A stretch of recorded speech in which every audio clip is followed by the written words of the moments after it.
এখন আমরা যে সময়টাতে আছে, এটা শীতকাল না? এই সময়টা কি শীতকাল না? আমি দেখছি আমি ছাড়া আপনারা সবাই শীতের কাপড় পরেছেন বাসা। খুব ঠান্ডা। যুব সমাজের এত ঠান্ডা লাগে কেন? এই বয়সে এত ঠান্ডা লাগে কেন? এখন তো রক্ত গরম থাকার কথা নাকি? ঠান্ডা লাগে খুব, তাহলে তো সমস্যা। আচ্ছা, এটা তো শীতকাল চলছে নাকি? শীতকাল সম্পর্কে দুটো কথা বলে যে আপনার উপকার হবে ইনশাল্লাহ, আমাদের উপকার হবে ইনশাল্লাহ। একটা হাদিসে আসছে শীতকালটা হচ্ছে মুমিনদের জন্য গনিমত। মুমিনদের জন্য কি গনিমত? মানে হচ্ছে একটা সম্পদ, যে সম্পদটা যুদ্ধ করে লব্ধ করতে হয়, কিন্তু এখানে কোনো যুদ্ধের প্রয়োজনই হচ্ছে না। গনিমত, উপহার, গিফট। কিরকম? শীতকালে রাতটা হয় লম্বা, রাত্রি হয় লম্বা, হয় না? এতে করে সারা রাত আপনি অনেক ইবাদত করতে পারবেন। আর দিনটা হয় ছোট, দিনটা ছোট হয় না?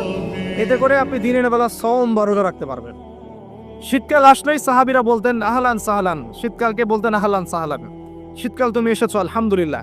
এখন রাত্রেবেলা হে কোরআনওয়ালারা তোমরা উঠে যাও এবং কোরআন তেলাওয়াত করতে থাকো, এবং দিনের বেলা তোমরা সওম পালন করতে থাকো আলহামদুলিল্লাহ।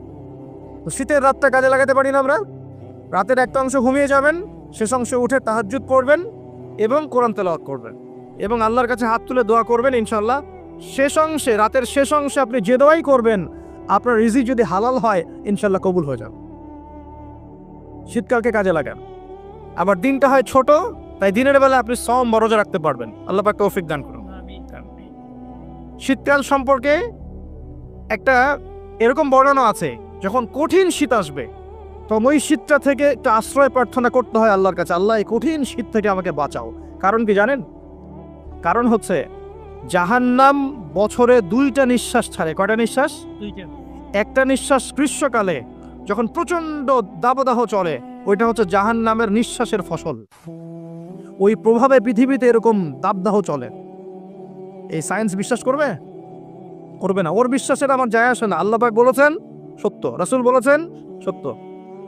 আরেকটা হচ্ছে শীতকালে যখন প্রচন্ড ঠান্ডা, তখন শীতকালে জাহান্নামের এমন একটা জায়গা আছে যেটা কিন্তু শীতল জায়গা। জাহান্নামের পুরো জায়গাটাই কিন্তু আগুন নয়, এমনও জায়গা আছে যেটা কি খুব শীতল। ওই শীতল অংশ শ্বাস ছাড়লে এই যে পৃথিবীতে সেই শীতের একটা প্রভাব চলে আসে, প্রচন্ড ঠান্ডার শৈত্যপ্রবাহ চলে আসে। এটা হয়তো অনেকে বিশ্বাস করবে না, মনে করবে যে ধর্মান্ধ কথাবার্তা। হাদিসে আছে নবী সাল্লাল্লাহু আলাইহি ওয়াসাল্লাম বলেছেন, কে সত্যবাদী? এই পুরো সভ্যতা না রাসূল সাল্লাল্লাহু আলাইহি ওয়াসাল্লাম?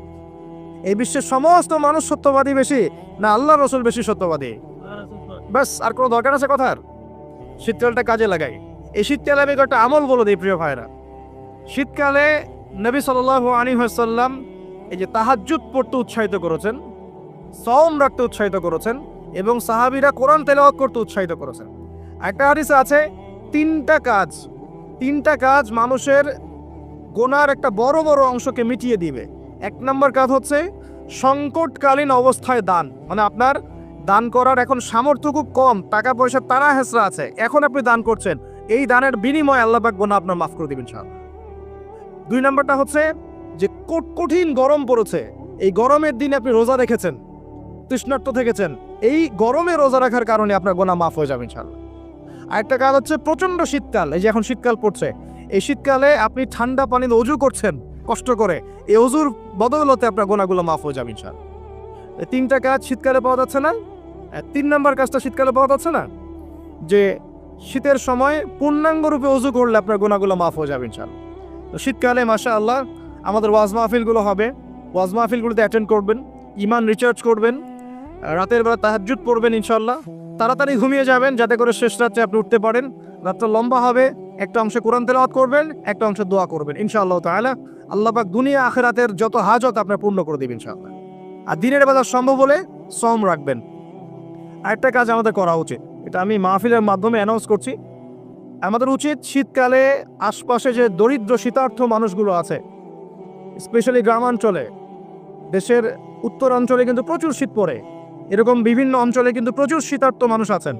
এই শীতার্থ মানুষদের জন্য সামর্থ্যবানদের উচিত হবে শীতবস্ত্রের ব্যবস্থা করা, কম্বল হোক, অন্যান্য গরম কাপড় হোক, এগুলোর ব্যবস্থা করে বিভিন্ন ফাউন্ডেশন বা সংগঠন বা পলিটিক্যাল অ্যাসোসিয়েশন বা মসজিদ মাদ্রাসা এগুলোর উদ্যোগে এই শীতবস্ত্রগুলো মানুষের মাঝে বিতরণ করার চেষ্টা করতে হবে ইনশাআল্লাহ তাআলা। পারা যাবে না ইনশাআল্লাহ?